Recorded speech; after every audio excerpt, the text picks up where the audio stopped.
Ever since I learned to prepare meat this way, I always want to make more. First, start by lining a baking sheet with cabbage leaves and fill it with ground beef already seasoned with onion and spices to taste. So, pain basa says, knead well, so the meat fills the baking dish space properly. Keep adding the meat, and do it gradually. And I want to take this moment to ask you which city my video is reaching today. I want to know you and send you a big hug. Cover the meat with cabbage leaves like this, and look how beautiful our recipe is turning out today. Hold it tight like this, and it will take shape and look like this. Leave everything in the freezer for half an hour to chill. After that time, it's going to be really simple.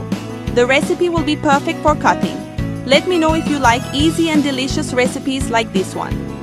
Cut each one into pieces like this. Look how beautiful it is, everyone.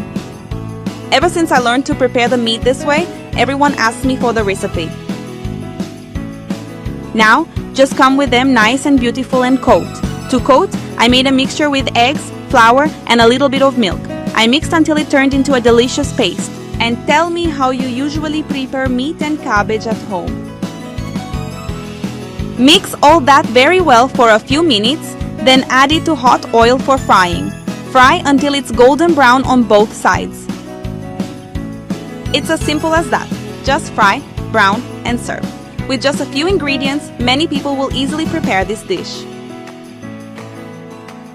This recipe is perfect for lunch or dinner. Try it at your home and then come back to tell me what you think. I'm sure you won't regret making this delight. I hope you enjoyed it. A big hug to all of you. God bless, and see you tomorrow in the next video.